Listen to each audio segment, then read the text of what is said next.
Hi, Aaron Dade here, and I wanted to do a video to give examples about how to be approachable. Remember, this is the ABC method in our communication steps, and we just started with the A method of being approachable.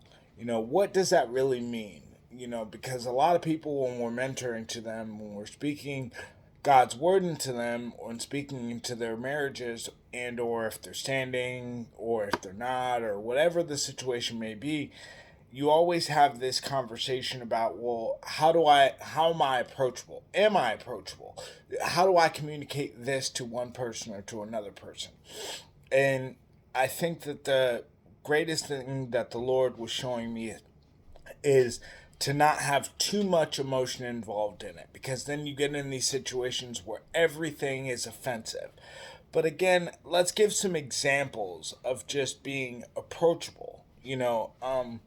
And I really like to highlight Matthew chapter 5, where Jesus was giving his Sermon on the Mount, where it's really talking about the different things that Jesus was preaching and teaching about. He taught about law, salt, and light.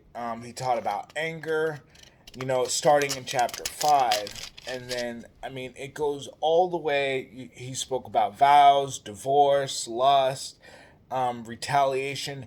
Now, think about all of those subjects. And even though most of those subjects, when you think about lust, you're not thinking of a positive aspect of a relationship where you're just lusting after anything. That's more of a negative aspect. Lust is not love. Where you're lusting after something, that's not a godly way of wanting something. It's just, I want it just because I have random urges. Divorce obviously is breaking your covenant agreement.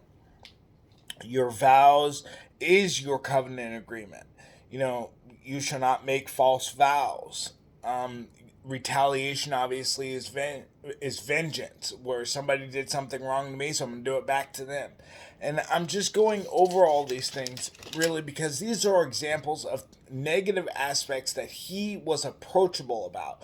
Jesus never screamed at anybody about the ideas they were coming to him with or the things that he was talking about. He just simply answered their question and how God viewed these particular subjects. And that's how we should view things, is how Jesus viewed them, or how God views them. Not because we're perfect, because we all know that we're imperfect and we're going to make mistakes. It's just because it's the right thing to do. It's the right way to look at things, is to be approachable. He taught about money, he taught about prayer, giving to the needy. But really, the number one thing that I really want to stop at is that golden rule, because that's really, really being approachable. And everybody learned this growing up. The golden rule, which is in Matthew chapter 7, verse 12. In everything, therefore, treat people the same way you want them to treat you. For this is the law and the prophets. So when you're being approachable, you want to mirror the way that you want to be treated.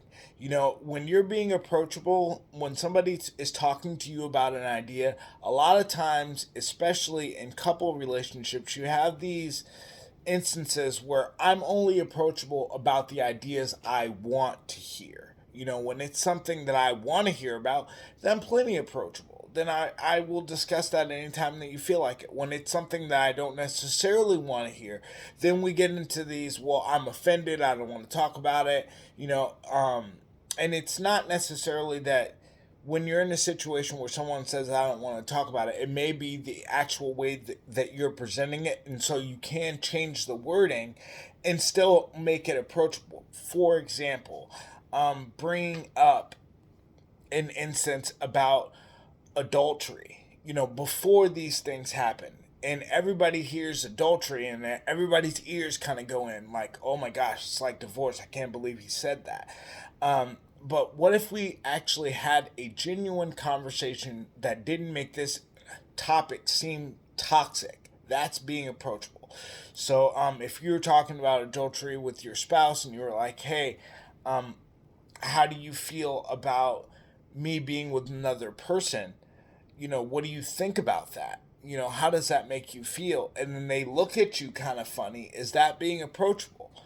That's not really being approachable. They're looking at you funny. You're already expecting a certain reaction. So, what you really would like to do is introduce it in a different way. This is not something that I would ever think or visit, but I really would like to know your thoughts on being with somebody else. If I were ever to lust after another person, how would that make you feel? What do you think about that? I really am interested in knowing what type of person you are. When you speak to a person that way, I know there's some of you guys are like, that's a lot of words. However, rewording it and really thinking about how you present it to somebody can really change the outcome of a lot of conversations. And so that was just one specific example of just being approachable about adultery in general. I mean, divorce, that's a whole nother conversation, and still you can be approachable about that. What do you feel about legal separation? What do you feel about just taking a minor break from this situation right now, because both of us are being toxic? And there are words in the word that you can look up where it says that emotional abuse is not okay with the Lord. He does not want his daughter or his son, being abused by either person. So, just abusing them and saying, oh, well, I have grace, so it's okay, is not okay with the Lord. That's not how he views things. So, again, you just want to make sure that you're approachable about any idea that you come across. It's not necessarily that everything is yes, I'm just going to agree. It's more so of, let me at least entertain a response that's going to continue conversation and not just be a negative, let's just throw this in the trash right now. But either way, I just wanted to give some examples on being approachable, and this is Aaron Date again. I will talk to you guys soon. Bye now.